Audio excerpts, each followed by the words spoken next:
Greetings from Podcastville. The Church of What's Happening Now is brought to you by Fujisports.com. Listen, whether you're doing Muay Thai, whether you're doing Jiu Jitsu, whether you're looking for mats, whatever you want to do, Fuji Sports, they've been there since day one.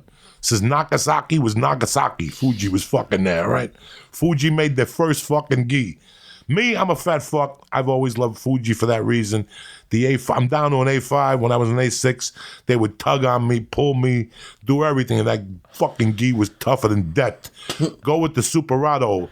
I don't know much about the Seiko. I got one, but I don't like how it looks. I'm a Superado type of dude. Or start with the lightweight $96 purple gi. Rock them with that one. Go to Fujisports.com right now and press in. Church. Bam! Get 10% off your first order delivered to your house, whether it's a fucking karate belt to choke your wife with, whatever the fuck you need. Fujisports.com is there. Number 2, you need supplements, right? You're lifting weights, you're trying to put the pieces together. You got to start with fucking Onnit, right there, plain and simple. That new fucking protein shake they got, the Mexican chocolate. Are you kidding me? Mexican people invented fucking chocolate. You ever see what they look like? These fucking Mexicans, they're huge. Why? They invented chocolate, and then they put cheese on top, but they don't give a fuck. My point is, for your supplements, you got to go to Onnit.com. Whether it's the Alpha Brain, the Shroom Tech Immune. Lee don't take Shroom Tech Immune. That's why he's got bronchitis and he can't smoke dope. Me, I snort that shit. You understand me? You get on a plane with a bunch of fucking foreigners. Everybody's coming from a different destination. Somebody's got something. You know what I'm saying? Somebody's got a fungi toe amongst these cocksuckers. It might be you. Shut the fuck up, cocksucker. Anyway, go to Onnit.com right now and press in. Church. Bam! 10% off, delivered right to the crib. You know what I'm saying? You don't have to leave the fucking house or nothing. Kick that fucking meal, Lee. It's a fucking beautiful day to be alive. The birds are out, the sun's out. It's like 90 degrees here in California. Plus, my main man, my jiu-jitsu mentor, fucking, if you remember the show Kung Fu from the old series in the 70s, this is the epitome of Kung Fu, only for jiu-jitsu, martial arts, Zen. The great Nic Gregoriades. How you doing, Joey? My Greek friend from South Africa, who I love dearly. What's happening, brother? Oh, man. Just happy to be here. I'm just enjoying the weather as well. It's so good, huh? It's so good. You look good.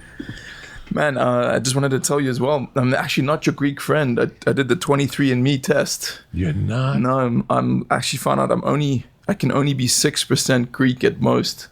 And the rest is Lebanese and British, which blew my mind. Don't believe him, though. You don't reckon, huh? Nah, I think the same test. I came up Chinese and fucking African, which I knew I got African. And when you're Cuban, you got to have African in you. Is that right? Yeah, absolutely. That's why they took the slaves and these fucking savages started fucking them. Cubans were Indians, you know, like the Tejano Indians and shit like that. And then, but anyway, I'm from fucking the Fork by Spain. Whatever that region's called, that's the most blood I have in me. Okay. Number 2 was West African. Number 3 was Chinese. Number 4 was American Indian. Number 5 was Champion. Number 5 was Dick of Death. You understand me? Number 5 was Russian Jew, which is Dick of Death, where I come from. Explain a bit more. I wish that's all I am is Russian Jew. That's 100%. So I don't know. My hers came back that she was an American Indian. Okay. And her mother's American Indian. So that's pretty cool. Their explanation was that if you're American Indian, it doesn't trace you back for 5 generations, something fucking crazy. So I don't know how legit 23andMe, I'm not dogging them or nothing, but like I said, I always knew there was African. Fair enough. My wife's dad did it as well, and it popped up because you can allow them to match you up with relatives that you didn't know you had, and it popped up saying, by our estimation, you have a half sister that he didn't know about, and it just popped up. So he sent her a message. I think he's gonna connect with her, which is pretty cool. So he's got a new sister. Well, that's cool. To be very honest, I never really understood everyone doing this stuff.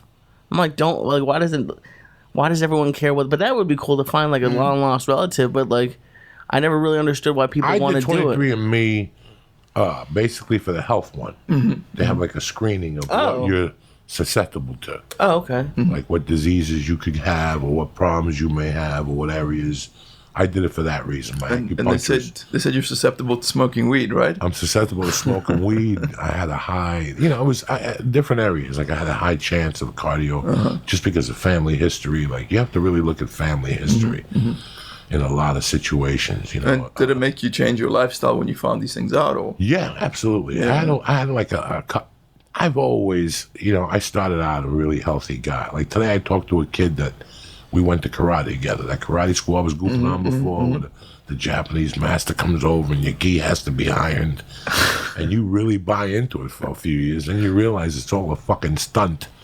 That the guy's coming over, he's going to 10 academies, he's picking up 5 envelopes of 5 G's a piece. He's not even Japanese. He doesn't even know fucking karate. He just, whatever. Like it was such a cloud of bullshit smoke.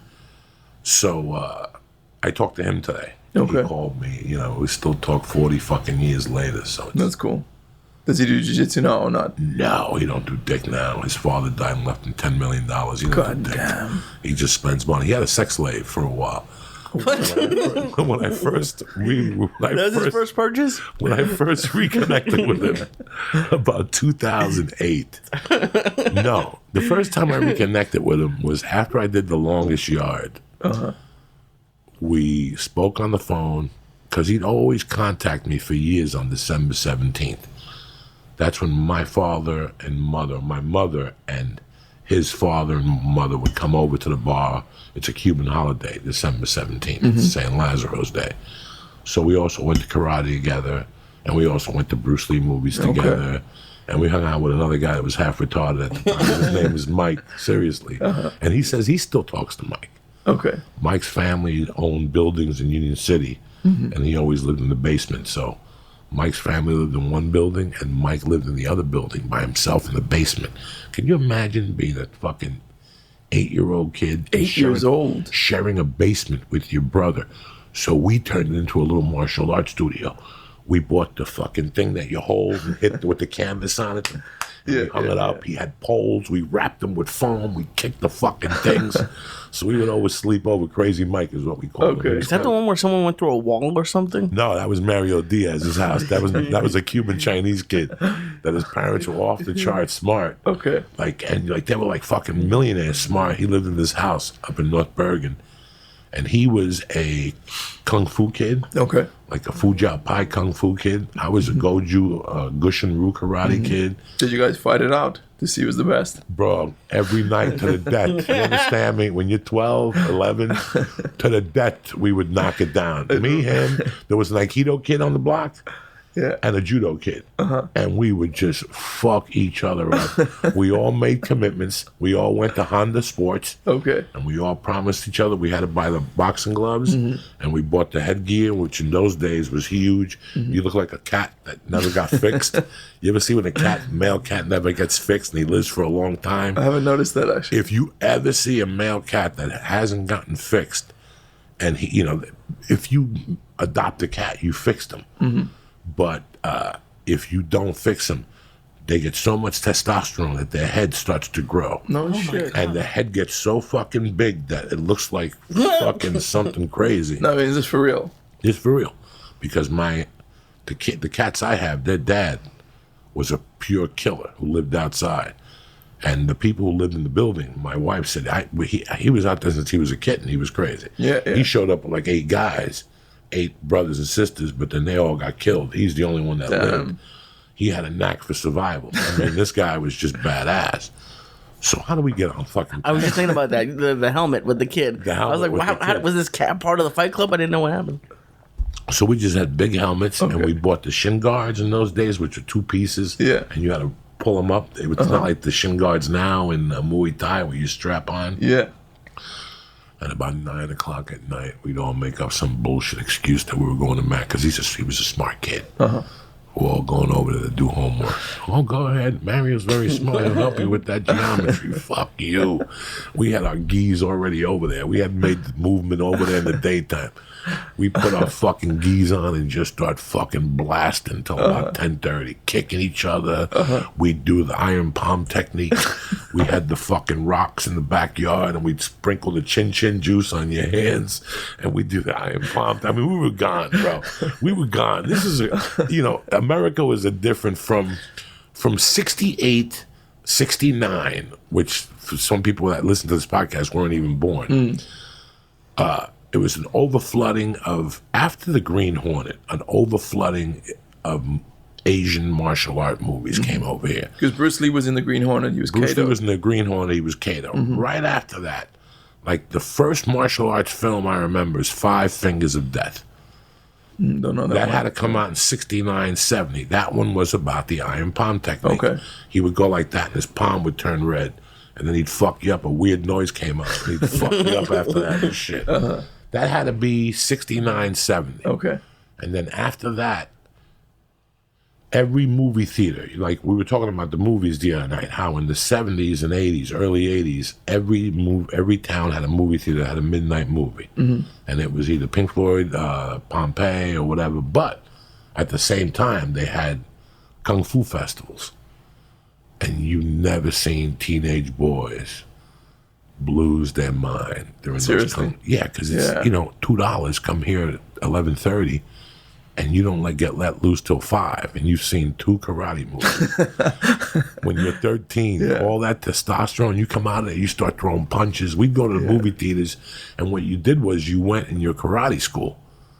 So I'd go with the fucking White Dragons, and Lee would come with his Taekwondo school, and you would show up. There was no Jiu-Jitsu then. Jiu-Jitsu wasn't even on the map. Like, you had to drive for Judo. Okay. You had to drive for Judo. The only thing around was pure karate, pure Kung Fu. There was an Aikido school in Manhattan and one in New Jersey, but that's it. You had a fucking drive for Judo.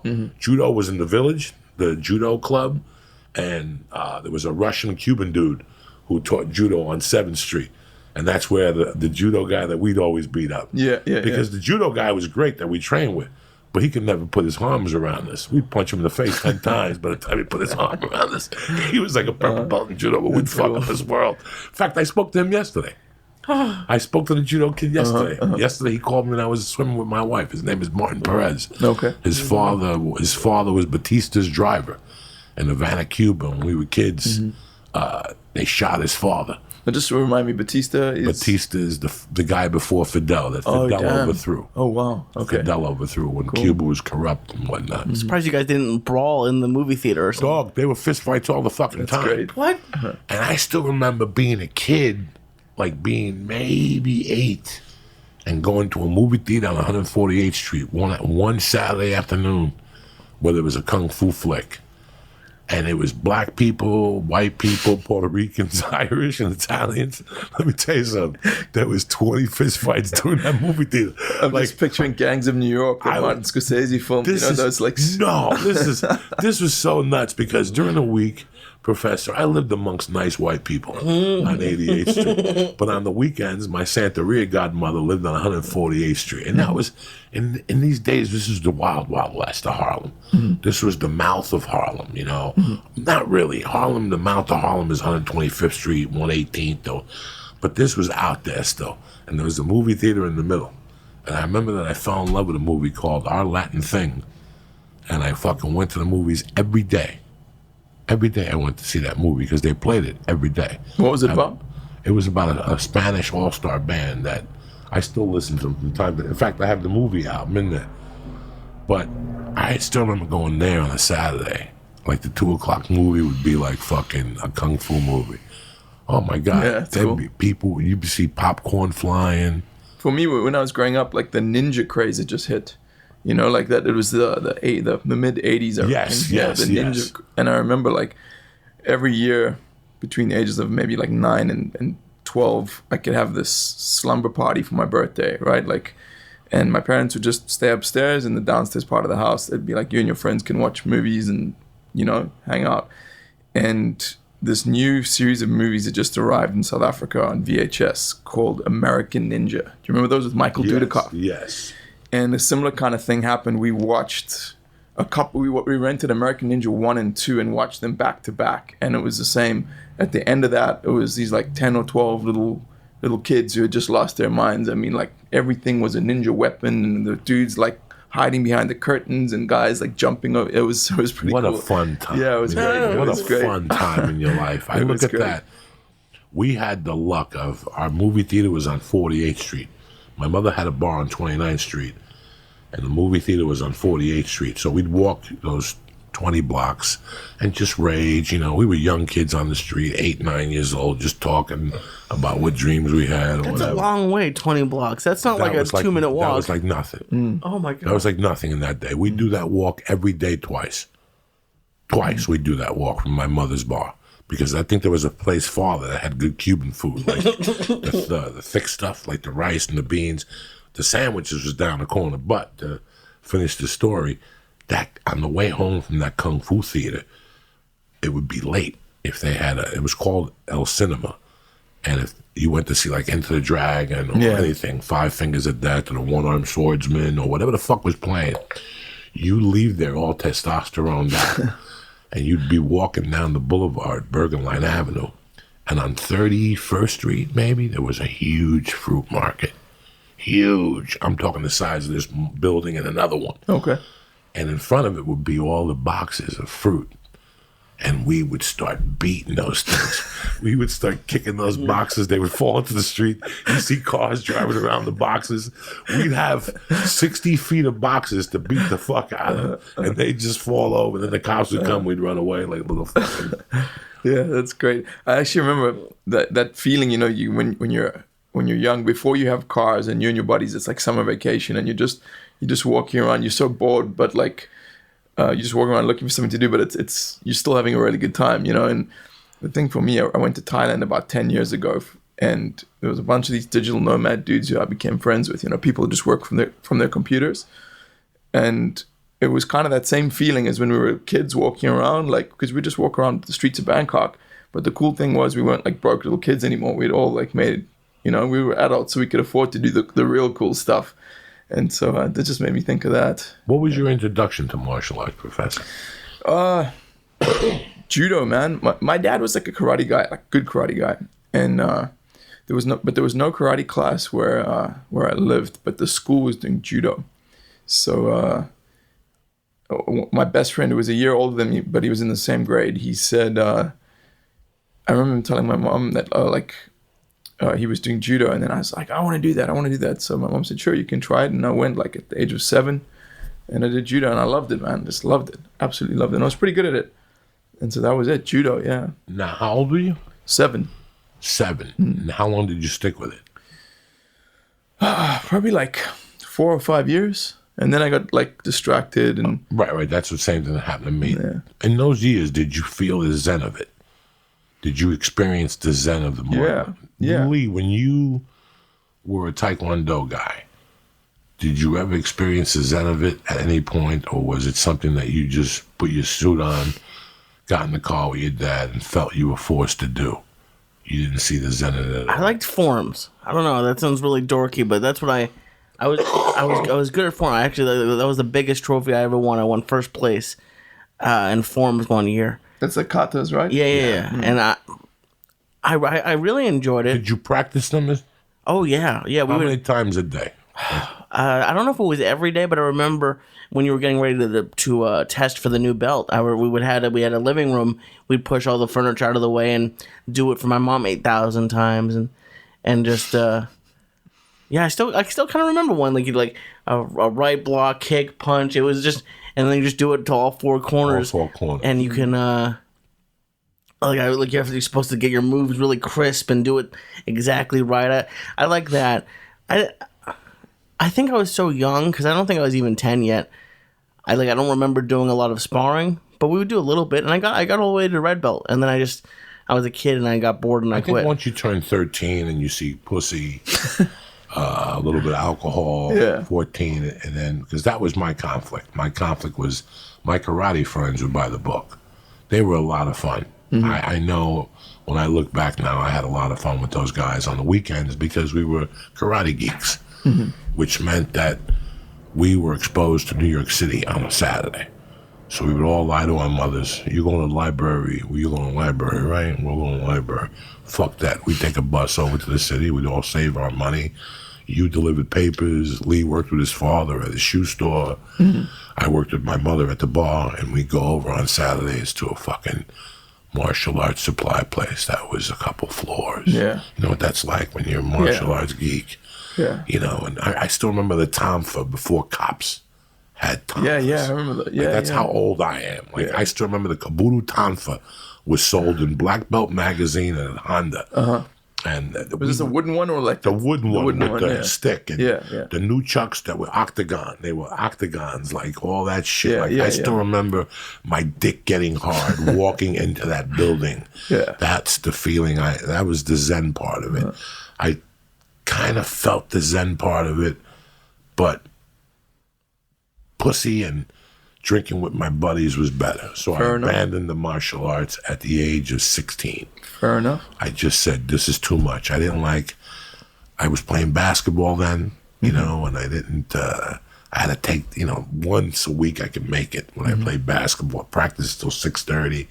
By the time I got home changed and took another bus, I'd hit the men's class from 8 to 10. You know, they had a men's class and shit.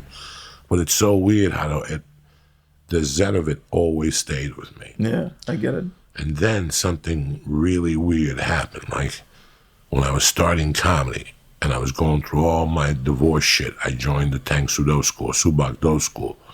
And I stuck with that for about a year. And the only problem with that is you could buy your way through the system. You could be a black belt in fucking a year and a half if you wanted. And then they sell you the gold belt after you get the black belt. Yeah, you could sell the form. As long as you know the forms, you could test. You could test every testing period, which wasn't really good, but I could learn the forms and the three basic techniques or whatever. And then I forgot about martial arts. I became a comic, blah, blah, blah, blah. And then I came back here, and that same style of Subak Do was on the corner. And it was too late, Professor. I was 350 just out of shape, pounds. And I would go in there in the morning class and stuff, but it just wasn't working out. And then we moved into cocaine, the whole thing. How do you think, what do you think was the biggest factor that caused you to get so out of shape, Joey? If you could single down one thing. The out of control eating. Eating, okay. The out of control eating. The out of control eating was, I could eat. You know, nobody...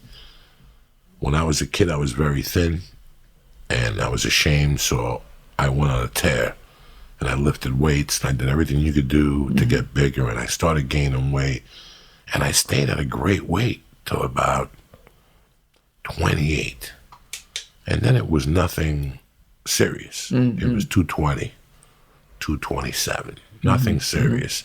I still had big, broad shoulders. I still had big fucking hands, you know. Then once I got to Seattle, once I became a regular at the store, I was probably 255. And once I became a regular at the store, I just became unhinged. Yeah, it's because like as you get a little bit out of shape, then you kind of, or you almost like give up, right? Like that's because then you're like, exercise becomes harder, so you exercise less. And then you get a bit more out of shape, and then you eat more, and then it's just this like vicious circle, right? It's crazy about how at the age of 30, I was back in New York City. I'd gotten divorced, I was broke, and I was exercising like a fucking lunatic. I worked at a gym for free because these two kids, when we were kids, their house burnt down. They lived over a bodega, and my mom helped them out. So when they recognized me, they said, "What is that? You're Coco." "No, you don't pay." So I had a gym in Jersey. Okay. And then I signed up for a boxing gym in New York because I could buy a locker and put clothes in there, my notebooks and shit. Oh, shit. So I could run around New York City, go to the boxing gym, get a little workout in for $20, pay a guy to hit the mitts a little bit, take a shower, put on a new outfit, write a few jokes, and I'd fucking go to do. So I always kept in shape. Colorado, I had a bench in my living room. It's once I left Colorado in 95, and I became in love with comedy. I can't explain what happened, but if we compare, it was 3 eggs for breakfast, a half a loaf of Wonder Bread. Damn. Yeah, that's probably did it right there. Just the one I bread. could do 8 slices. Today I take a half a piece of bread and I cut the yolk. I don't eat any egg white. Fuck that shit. I only eat the egg yolk. And I only eat the egg yolk on a piece of bread. No butter, no nothing.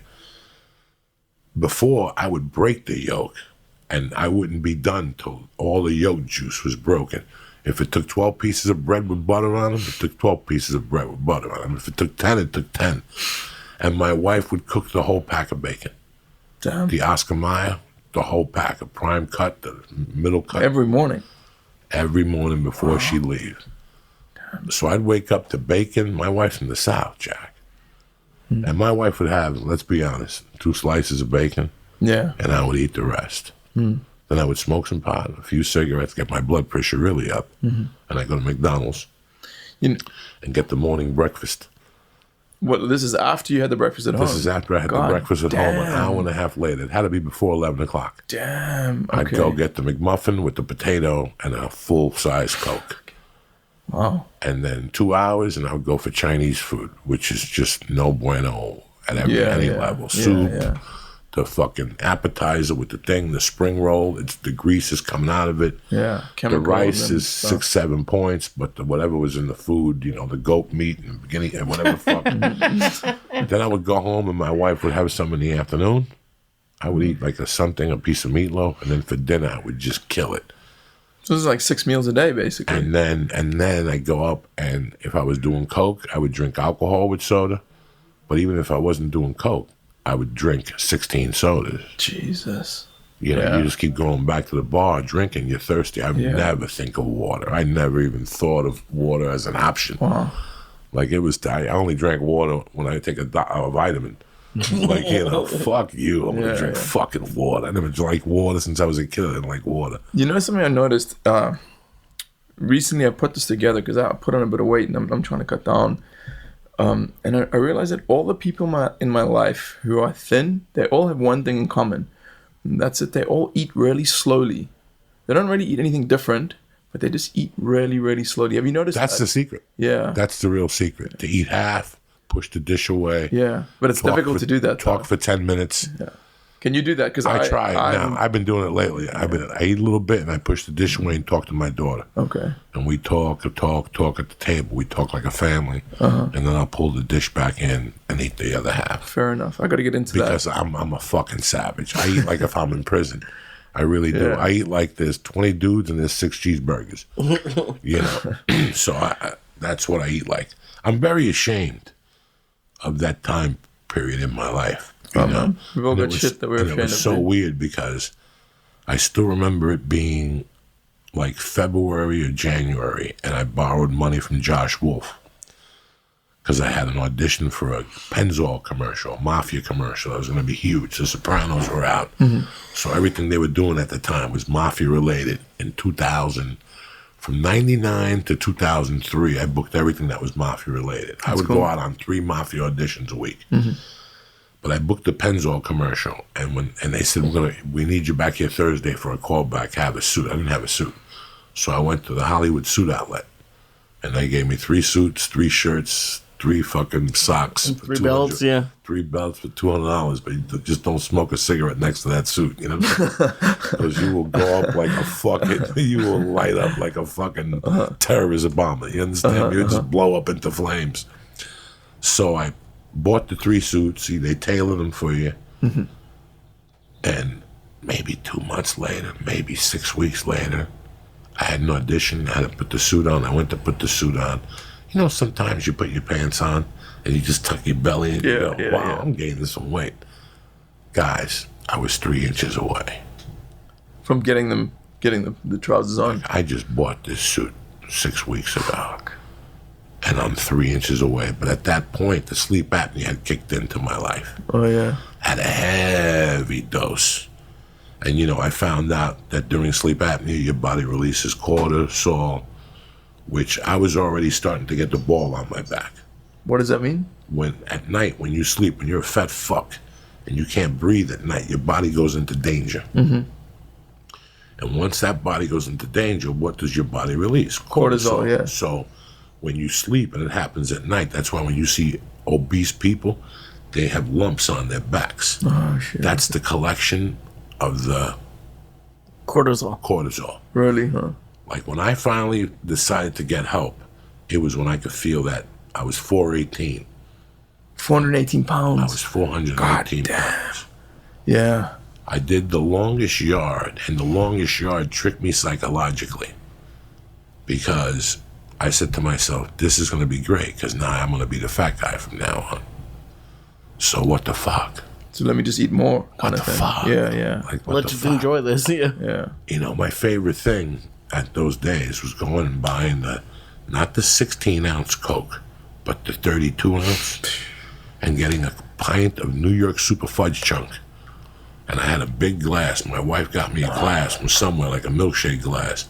And I would take the whole pint of New York Super Fudge Chunk, empty it in a glass. Oh my God. And put soda on it and mix it up. God until the whole soda and the thing were done. I was headed to death. Add the cigarettes, add the cocaine, add the fucking sleeping 4 hours a night. Yeah. I was just going. I was just going. And I remember that after the longest yard, while we were shooting the longest yard in New Mexico, was when they put me on oxygen therapy. And at that time, when I shot the longest yard, I was probably about 380. Mm-hmm. And that's when I realized I got to do something with my life. So they had a trailer where you could work out, and I would go in there on the set and just do fucking, but I would never get on the scale. I didn't even want to see the fucking scale. Like, I didn't want to see the fucking scale. Like, I didn't find out I was 418 till I went to some fucking place and I got on their scale. It was like some doctor's office, and I was like 416, I think I was. That's the truth. And I mean, that number 400, like once you cross that, I mean, no, you're done. You're done. You're in murky waters of death. Yeah. It was something, Professor, that I can't. My wife was tying my shoelaces. She wasn't even married to me yet. Is this the same wife you have now? Yes, same wife I have now. Sure, she really loves you, She dude. was tying my shoelaces. Yeah. After the longest yard, I said, fuck it, I'll play the fat guy.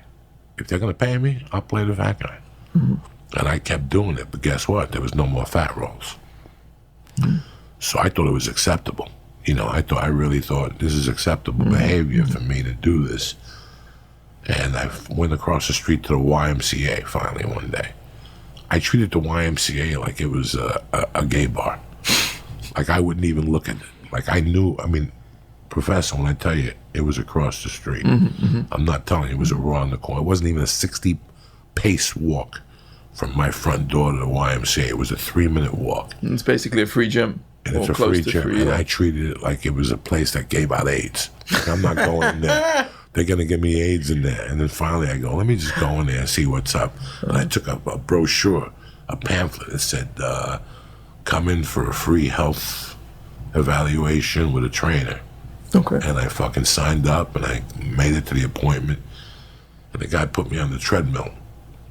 And he put it up to 0.5. I think I had to get off after 30-something seconds. Goddamn. Yeah. And the guy goes, listen, go, quit smoking, go for walks, and come back when you lose 30 pounds. He goes, there's nothing I can do for you. Wow. And then I went back there on my own. After I would box in the mornings and then go back there on my own and hit the bag, and I would ride the stationary bicycle at that time. And I went to Weight Watchers. Weight Watchers was the best thing that ever happened to me because they taught me how to think. Yeah. And especially now. Today the program is tremendous because it's all protein. That's all it is. Fair enough. You know, they don't even want you to eat. Even red meat's a little. Seriously. Like I had pot roast today and it cost me. In the points thing. The points. So I'm not familiar with Weight Watchers. Remind me how it works again? Right now, at this time, any piece of fish, shellfish, is free. You can eat as much as you want. You got 6 lobster tails? Bring them on. Okay. No sauce, but just the meat itself. Just the meat itself. It's 5 points for a tablespoon of butter. 5 points. 5 points. Wow, So okay. you better play your cards right. How many points do you get a day? 40. Okay. Yeah, fair enough. And so if I eat eggs are free, As many eggs as you want. 65 eggs a day. Damn. Okay. And chicken breast are free. You can't lose. Because protein like keeps you feeling full. Yeah. So you can't lose. You know, vegetables are free, juice is free. That's what you and I were discussing on the way up here. Then a couple of weeks ago, I weighed in and I was a pound overweight. I go, how did I gain a pound? It was because I was going to the acai place. And she explained to me that eating fruit and blending fruit is two different stories because of your saliva. Your enzymes in your mouth break it down and separate the sugars or something like that. So just learning that, it was worth the fucking program. Now I know that, like, they agree. If you want to eat 3 bananas with your eggs, if you eat 6 scrambled eggs and 3 bananas, it's fucking free. Wow. Like, you just ate breakfast for free if you could do that. That's If cool. you put ketchup on your fucking eggs, it's going to cost you a couple points. But so there's ways to finagle the system, you know, and you lose weight. Yeah. And you lose weight. You learn how to eat the right way. Yeah. You know how many people have, like, I was referred for that surgery, and knock on wood, I didn't do it. Because Gastric bypass? Doesn't do nothing because Yeah. it doesn't change your eating habits. The best thing that ever happened to me was me walking into a Brazilian Jiu Jitsu school. That's cool. How I came upon you, the best day of my, like, I never had a good day when I was growing up. Like, maybe I went to 5-star basketball camp, maybe, you know, those accomplishments. But for 16, 20 years, I was stuck in a rut. So the best accomplishment I made was getting married. Another accomplishment was sticking with stand-up. The biggest accomplishment was getting off the drugs. And then getting married and having my daughter, the big accomplishments. But for me, what changed my life completely was walking into a jiu-jitsu studio. Oh, that's cool. Yeah, it's a lot of people have had their lives turn around completely. There's a guy, I forget his surname, I think. His first name's Josh. You can find him if you search for Jiu Jitsu Saved My Life. And I think he lost something like 50 or 60 pounds in a year, and he devoted himself to jiu-jitsu. He was like a really unhappy, out of shape, had no drive, no zest for life, and he started doing jiu-jitsu, and all those things were taken care of. And I think it's because, like, you know, you're hanging out with people and your brain is engaged, your body's engaged. It's just a very healthy thing to do. What jiu-jitsu did for me was it showed me how weak I really was. It showed me that what I was thinking about being in shape, I was completely wrong. It showed me that I was eating wrong. It showed me I was living my life wrong. It was a real wake-up call. And I still remember joining jiu-jitsu, being involved with jiu-jitsu maybe 3 months, and getting on stage and bombing. I opened up for Rogan downtown, like in the summer, in July. It was like a summer gig. Which year was this? What are we, 217? We're 218 now, yeah. 218, so this is 213. So I joined jiu-jitsu in 13, Okay. but I joined like in March or something after the baby was born. That July, I did a show. And so jiu-jitsu, when I walked out of that jiu-jitsu school, after I did a couple hip escapes, I never felt my head feel that way. I never felt my body. So when I was walking out and getting into the car, I said, I'm happy I did this because I know I'm never going to do this again. But by the time I got in the car and made the right turn on Burbank Boulevard and was headed back to Compton, I realized that I had to come back because this can't exist in my life. These holes in my game. What if something really happens and I have my daughter and I can't handle myself? This is what I need to do. And I went to that place for a few months, and I didn't really, I loved it. It was completely blind. I was basically going in there to breathe, Professor. That's it. If I could fucking breathe, never mind an arm bar, never mind a mount from fucking Quasimodo's knuckles. I'm just worrying about breathing and living. If I could come back to my car and live, like I would write like a will before I went to jiu-jitsu on Mondays, you know? It fucked with me, Professor. It fucked with me that I started pressing in YouTube. And then you came up. And That's cool. The first video you spoke about was breathing. And how get on your side or something, don't stay on your back, and blah, blah, blah. And I was like, first off, if anybody knows anything about me, I don't really like these fucking limey accents. But your accent was fucking soothing. Your voice was very soothing. I could tell that you were a patient professor. I appreciate that. I could tell that if I was in your class, you would come over and go, no, put your leg. So I started watching all your videos, and it really, really, really, really encouraged me. That's great. Like I knew that I had a shot now. They weren't telling me those little things. So I realized I was at the wrong place. That made me automatically realize I was at the wrong place. Then I got a writing job, which made me go to Higgins. And once that writing job ended, I couldn't justify going down to Higgins. I like Higgins and stuff, but there was nobody in the class in the daytime. Half the time I go down there to talk, you know what I'm saying? So Alberto's I loved. You know, I was with Alberto for 2 years, love him, still a friend of mine, whatever. But once I got this little gig and I started getting a little busy, my schedule changed. And like I said before the class started, I read one of Roy Dean's. He fought Jean-Jacques Machado to the death, didn't he? No, his Not to the death. His coach Roy Harris fought. Roy Harris. That's whose article I read. Okay, I see. Roy Harris's article. He's in San Diego. Yeah. He's a good instructor. He's very good. I tried to get him on the podcast. I think he watched it, heard the curse words, and he fucking. Yeah, he's quite a religious cat. Yeah, he's a religious. That's what I heard. I think he. So the story with him is, he, again, I can only repeat the story secondhand, but it's my understanding that he got one of the Machados at training. He was like a purple belt or something, and he got one of them in this really tricky move called a banana split, which is where you're basically twisting the guy's back. And then they kicked him out because they were pissed off about that, because it wasn't like a true jiu-jitsu move. Apparently it was kind of like more of almost like an illegal move. And then he went and got his black belt somewhere else, and then there was kind of like this grudge match between him and Jean-Jacques. And at that time, Jean-Jacques, he was winning a lot of stuff. I think he had won ADCC and a whole bunch of other big tournaments.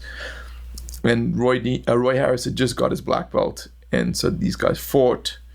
And Jean-Jacques won, but only by 2 points. And apparently Roy Harris had him in a couple of very compromising positions. Obviously Jean-Jacques managed to escape. And I thought that was a pretty cool story, that he could get to that level, because Jean-Jacques is... he's no joke, man. That guy is no fucking joke. That is pretty crazy. Like, jiu-jitsu is one of the only things that you ever hear that with, like, hey, I lost, but I only lost by 1 point.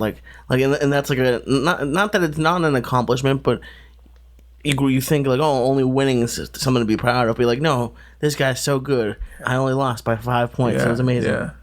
Well, I mean, it depends how amazing the guy you're fighting is. If you only lost by 1 point to a chump, you're still a chump, right? That's true. But if you only lose by a couple of points to a guy like Jean-Jacques, then you can hold your head up, right?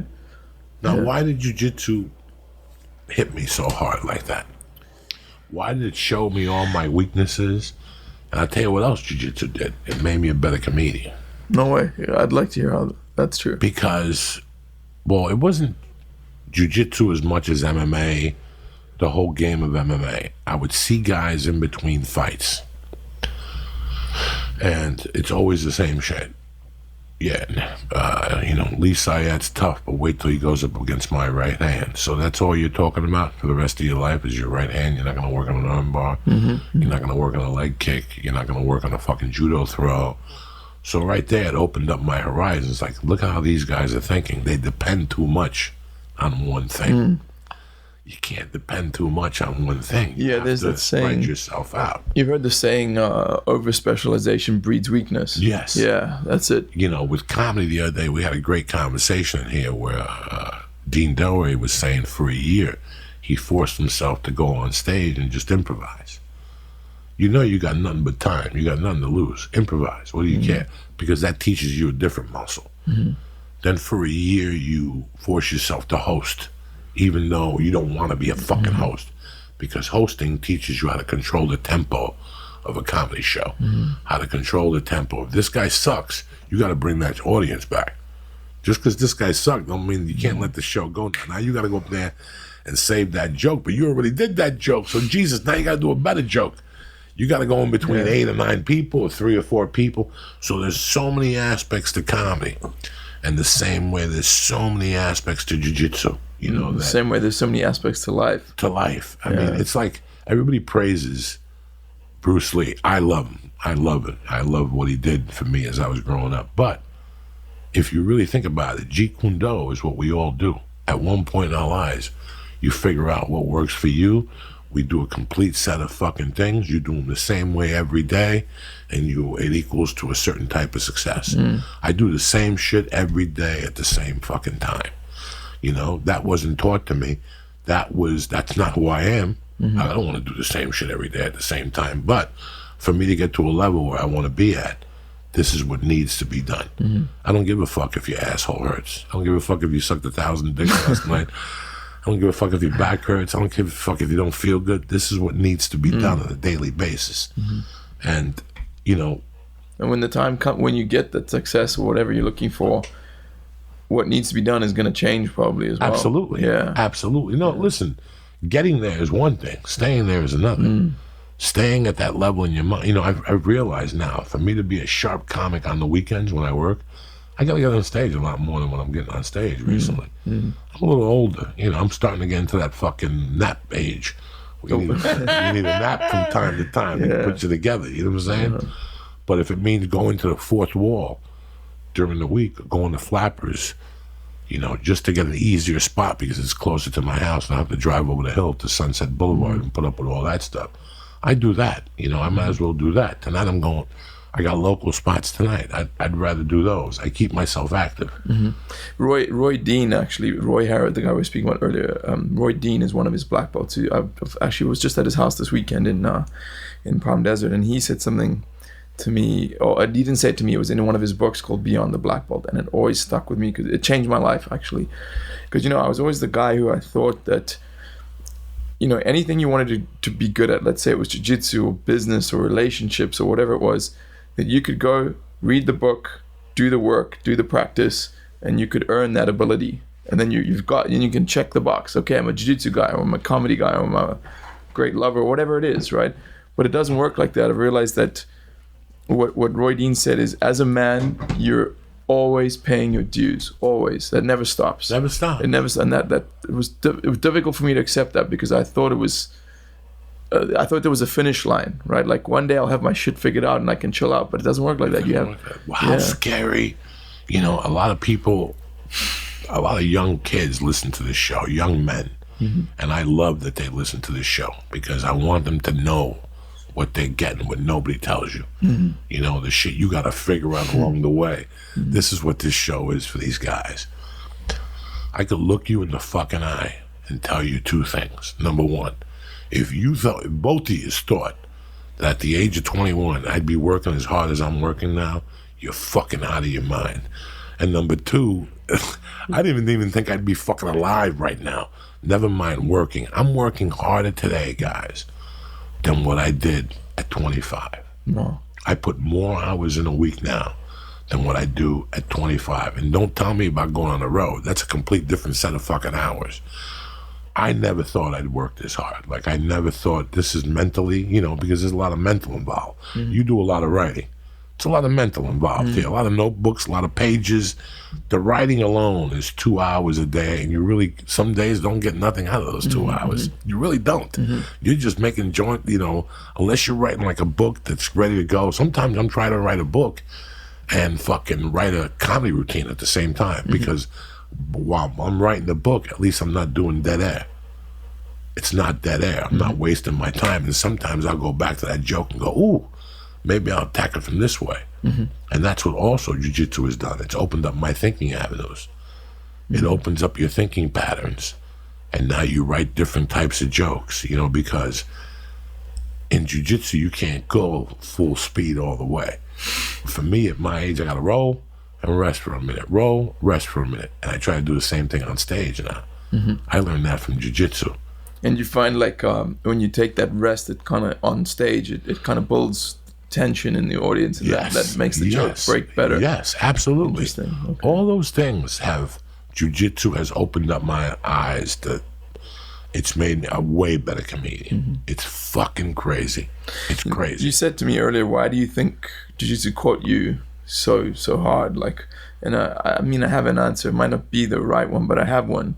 You know, I was sitting with my friend Jake, who runs budovideos.com, which is a big martial arts. He's, you know him, Budo Jake. I'm sure you've seen him before. Yeah, he interviews a lot of jiu-jitsu guys.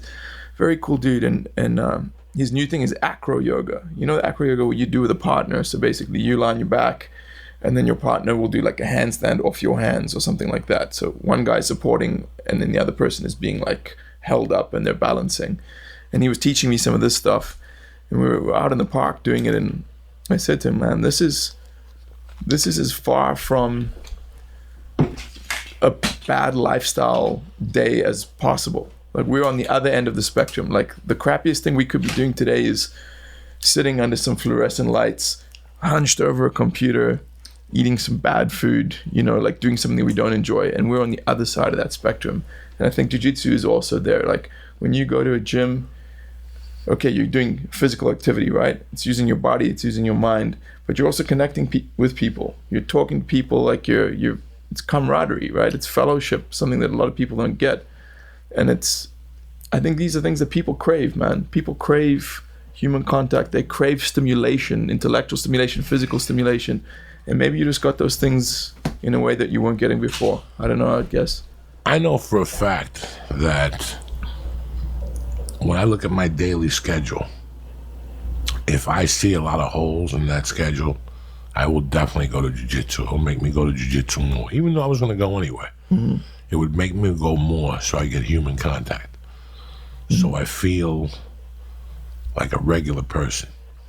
You know what I'm saying? Yeah, because I mean, I don't know about you, but I spend a lot of time working from home alone, right? Or working from a coffee shop. And after like a few hours of that, you start feeling, you get like cabin fever, and you start feeling strange, like The Walking Dead, basically. And then when you connect, then you go to jiu-jitsu class in the evening, you connect, you see like 10 or 20 or 30 people, and you work and you sweat and like your body's moving.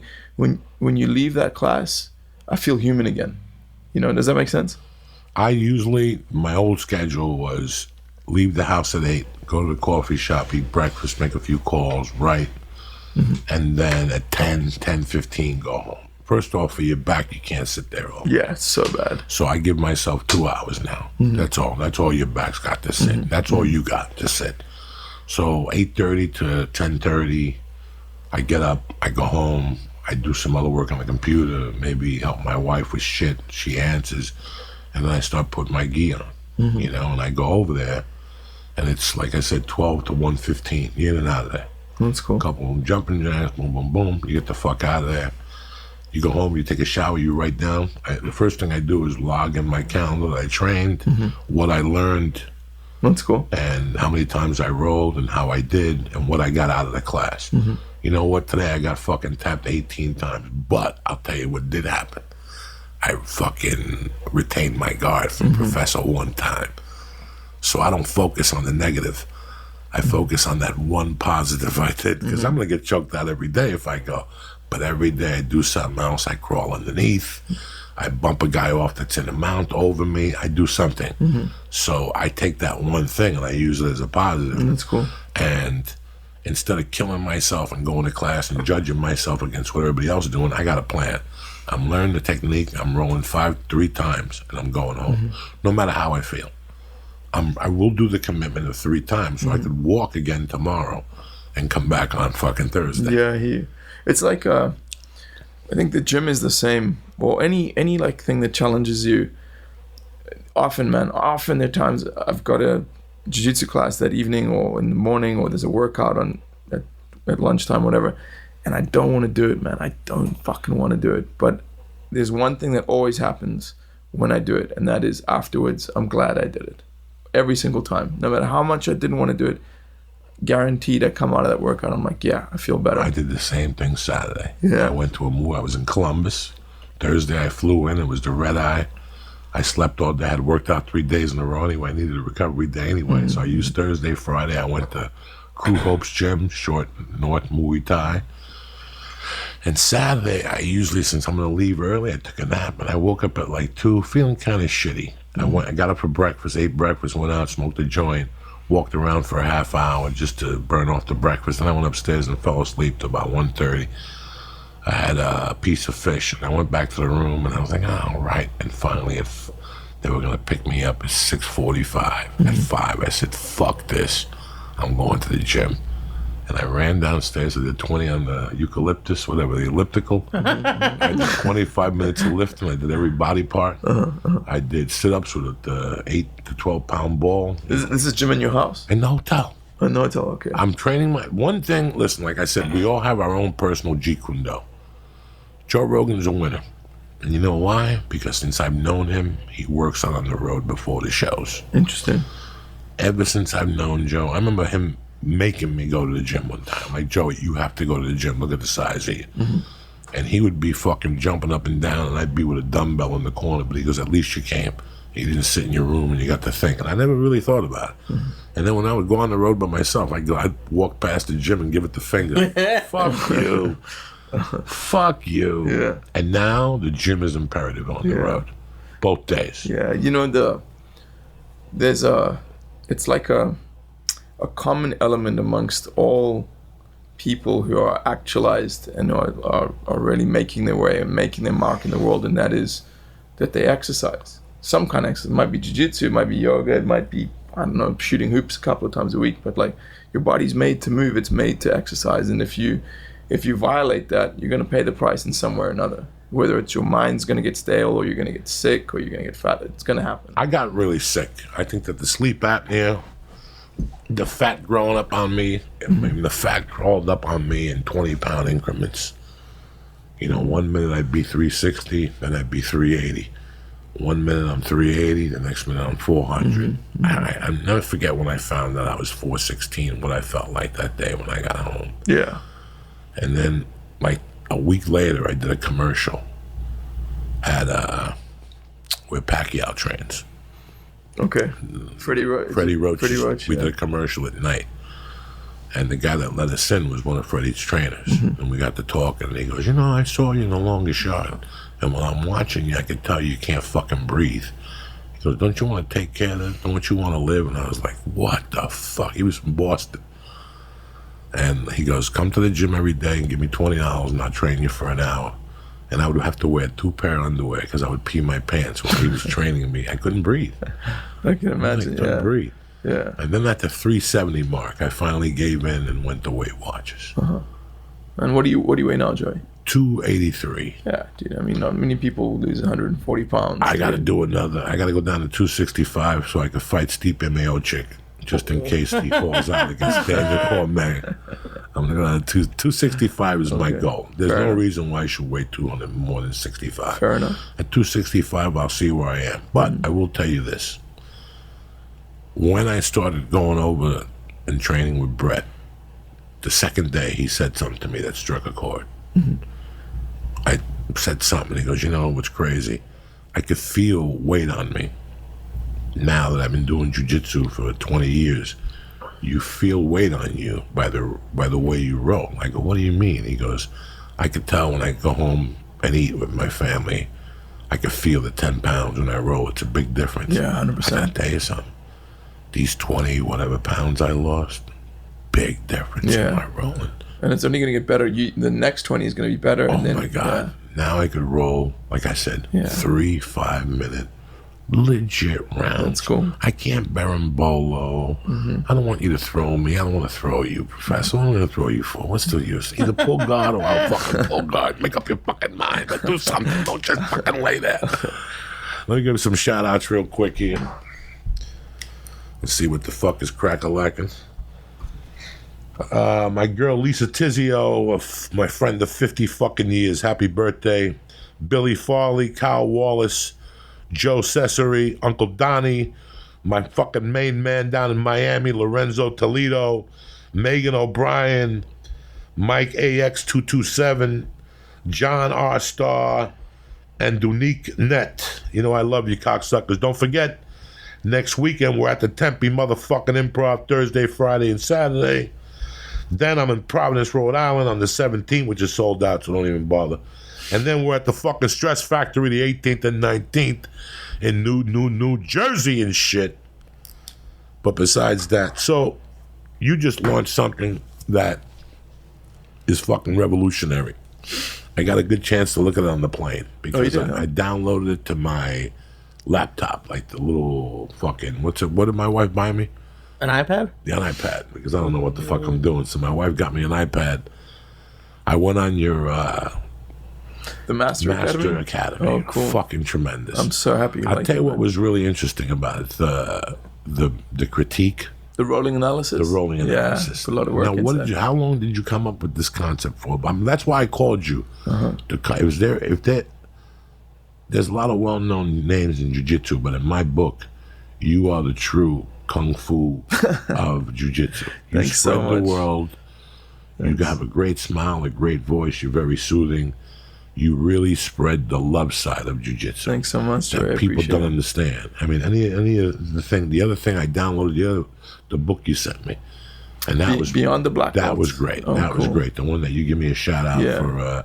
There's 1,000 scams on the internet. Yeah. You got Which they really are. Yeah. Really, because you talked about friends of yours that you had met and stuff like that.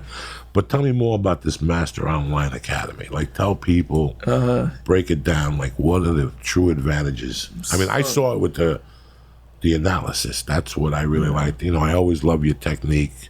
You always offer a new exercise. I mean, you're like you just spread love. I appreciate it, Joey.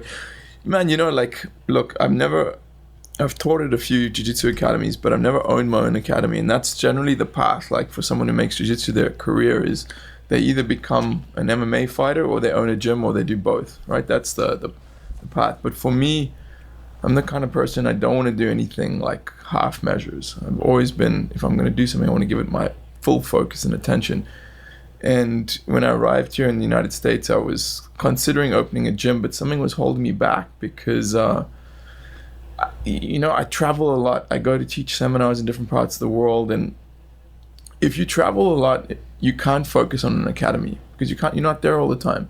And I just had the feeling I wouldn't be able to give that academy as much attention as I should, and I'd have these students who I'd see for a week and then I'd be away for 2 weeks and then I'd come back and see them again and I'd never be able to give like full commitment. So what I thought is like, the best way around this is to have an online academy because then I can put my full focus and it's open all the time and I can do it from the road and I can film and add stuff to it all the time. And yeah, that's what I've done. And I try to pour everything of my understanding of jiu-jitsu and the way I approach my jiu-jitsu training and the way I teach into that. And I guess that's the best way I can describe it.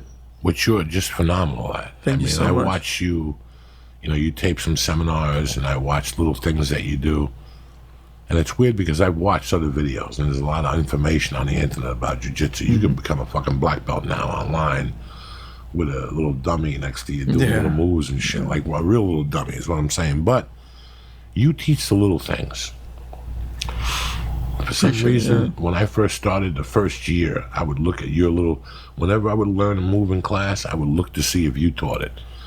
I would learn to see the techniques that they left out. It's in jiu-jitsu, in the first two academies I went to, it was like an Italian mother giving you a recipe. They always leave something out for you to figure out on your own. You know what I'm saying? Like, and then once you figure it out, you're like, And that's what jiu-jitsu is. Jiu-jitsu is an art like stand-up comedy because not everybody's going to do an armbar the same way.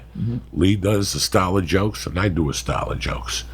It's our world. Your jiu-jitsu, like I said to you, I have a plan now. It's either a collar choke, a scissor sweep, or an armbar. And once that plan gets aboard, it starts all over again. And that plan also throws you off because I'm always attacking off my back. I'm always attacking you. It's tough for you to pass. If I'm constantly attacking you, I'm breathing, I'm focused, I got my neck up off this, you know what I'm saying? Like I'm doing all these things. If I thank jiu-jitsu just for the breathing aspect of what's happened, I got so serious about it. I got the Boss Rutan mouthpiece. No shit. I never tried that. And I got the Boss Rutan mouthpiece and I did it. And I said, fuck this. This works. So I said, let me take this. He did it something different. I went on YouTube and saw a black dude throwing sidekicks for Jesus with the mouthpiece on. I said, fuck this. I'm going to take the mouthpiece and start going for walks. Oh my God. Like the first half hour, you feel like you're going to pass out. Yeah. First 2 minutes. You're like, I'm going to go down any minute. It's like somebody's choking you little by little. But I kept saying to myself, breathe it out, Joey. Breathe it out. Breathe it out. And I started doing that. And that alone, I mean, when you do that shit for a half hour, you just bring the mouthpiece almost like you did 1,000 sit-ups. Shit. I mean, I've really put work into my jiu-jitsu game, but it's not my jiu-jitsu game. I put work into my game, like my own life game. 100%. It hasn't been for jiu-jitsu. That's why I'm saying I benefited so much from walking into that academy. Yeah, but you know, like one of the things I'm very fond of discussing with people is, okay, jiu-jitsu, look, it's grappling, right? It's trying to strangle the other guy, right? But you know how there are these better ways of strangling people, and there's better ways of doing arm bars, and there's better ways of doing sweeps, and that's what jiu-jitsu is. It's trying to find those best, most efficient ways. And I think that life is so much like that, man. In everything in life, there are average ways, and there's better ways of doing it. Whether it's talking to someone or doing a business deal or eating a meal, whatever it is, there's better ways to do things. And I'm always looking for those better ways, not just in jiu-jitsu, but in everything. And in everything, life, right? me too. And I think that's a healthy mindset to have, right? Like life is jiu-jitsu. You know, you're trying to jiu-jitsu life, right? You're trying to do it as best you can. Or at least that's my theory, right? It's like I said before, we all have a Jeet Kune Do that works for you. Mm-hmm. Jeet Kune Do, my Jeet Kune Do, a little bit has been taken from you. A little bit has been taken from Rogan. I learned a lot from Ralphie May as a comic. And then I learned from Richard Pryor's mistakes. You know, I've learned from Kennison's mistakes. I've learned from Dice's mistakes, just being a spectator to them. You know, how I'm supposed to act in comedy and stuff like that. And you put it all together and it comes up with a recipe, and that's who you are. You know, as I could admit this to anybody. I'm just 10 people rolled up into one. People that I got to meet that I thought they did something that was successful, and I was going to take that element from their lives. And that's what I do. You know, I look at podcasts. Who are the best podcasters? I see what they're doing, and I do exactly what they're doing, only with my flavor. That's the Jeet Kune Do. You know, I'm still doing this podcast how I want to do it. What was Bruce Lee saying? I think absorb what is useful, reject what is useless. Absolutely. Right? 100%. Absolutely. Yeah. Why are you looking at what number 30 is doing? Look at what number 1 is doing. Yeah. And don't steal his move. Steal what he's thinking. Steal the concept of what he's thinking to make him that good. It's not that he practices better than you. It's not that he's stronger than you. It's not that he's younger than you. He did something to get there. Watch what he's doing, and that'll get you there. Add your flavor, what you bring to the table, and together you'll get there to whatever point you think success is, whatever your success is, you know? And always give credit as well. Always, Yeah. man. I've emulated from Dr. J. You know, my style of comedy is Dr. J. I'm taking it to the fucking hoop, Jack. I ain't got time to dick around and tell you a fucking fickle story. Let's go, cocksucker, you know? So Dr. J's, you know, Leonard Skinner. You're like, Joey, what the fuck does Leonard Skinner teach you? Leonard Skinner teaches me to go out there and overpower the audience with my whatever I'm thinking. I don't give a fuck what you're thinking, dog. This is what I'm thinking. For you to win an audience over, that's your attitude. Once you, like the other night we were doing an open mic, Lee and I, and some great little Arab kid went up on stage and he asked if this word was offensive. I thought that was the biggest mistake a comic could ever do. Are you allowed to say which word that was? What was it? Do you want me to say it? Yeah. He said it is the gay man's anus. Offensive. And he didn't even say, I think that was a joke. It was a joke, but he still asked. You never ask. You never ask permission to do your art. Yeah. It's your art. Yeah. That's funny enough. It reminds me of another saying. I think it's from that book by Tim Ferriss, the guy who wrote the 4-Hour Work Week.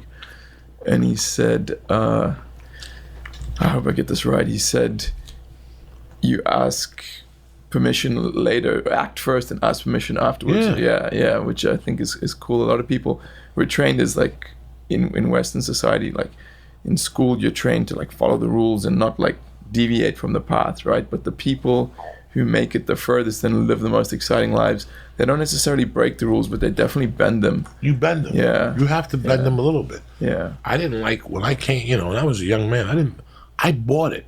I bought it for a while. I bought the white fence with the house and marrying your high school sweetheart and doing all that shit. And you see, the American dream is an American grave.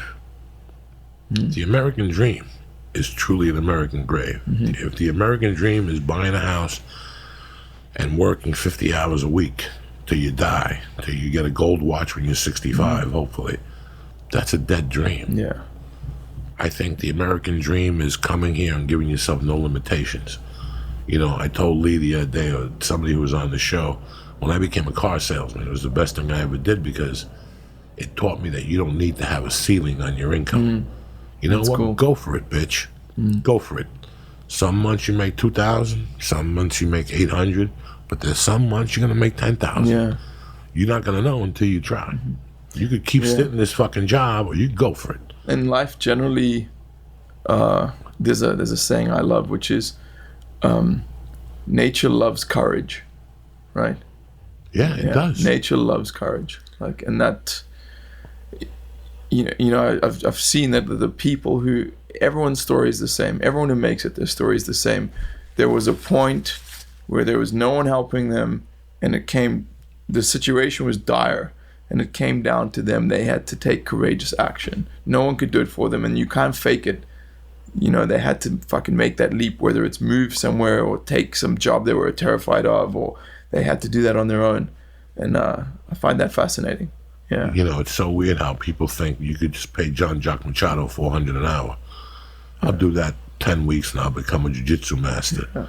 They don't see the true essence of it. Is that it's going to a class and going to a couple classes a week. I think the new society expects gratification too quickly.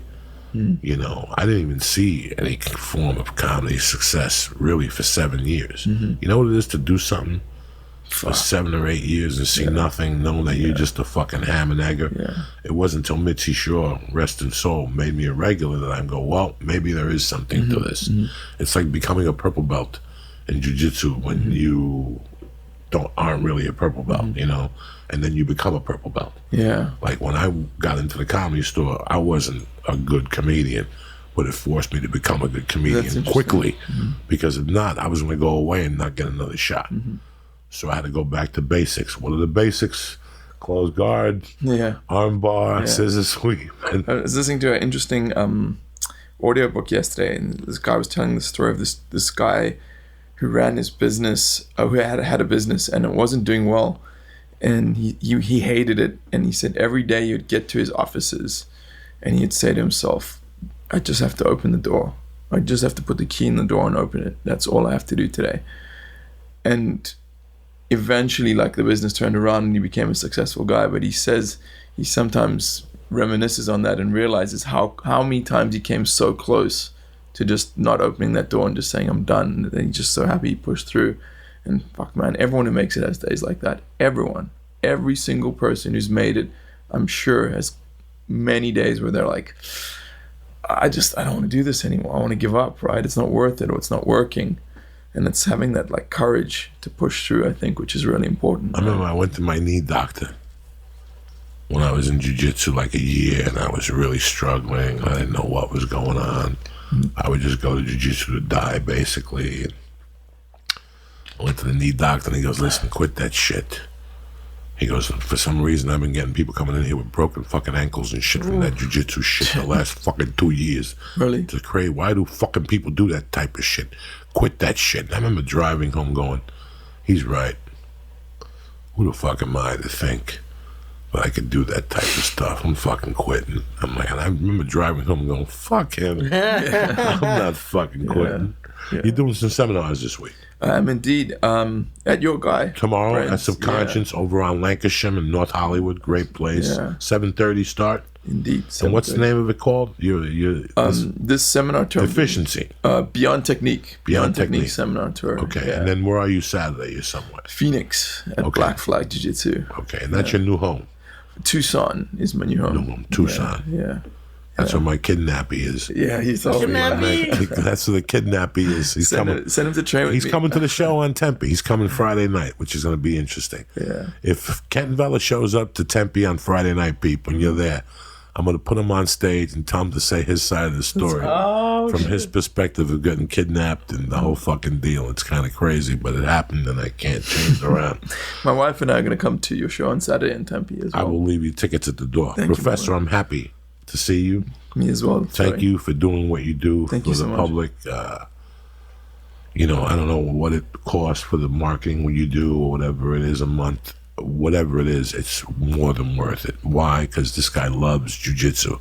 Like I said, he is the true kung fu of jiu-jitsu, and I love you to death. Thanks you so much, for Joey. doing your videos. Thanks for having me. Thank you for all the content. Thank you for the emails. I mean, you really stay on it, and sometimes you're like, I don't want to go to jiu-jitsu today, and all of a sudden you look at your emails, and there's an email from you talking about a friend of yours. Plus, you have a great podcast. You know, this week you have the guy on. Oh, he's great. He's fucking great. John Hines? Yeah. Great. I haven't listened to it yet, but I heard his name before. You have a great podcast. I mean, you dedicate your life to this. And I was thinking about you, and I want you to tell people the truth. When you commit to what you love, does the universe not take care of you? Oh, dude. When you go to Thailand, you told me a story once about Thailand or something. I'm like, tell these motherfuckers that the universe doesn't 100%. Take care of you. It's that guy who hosted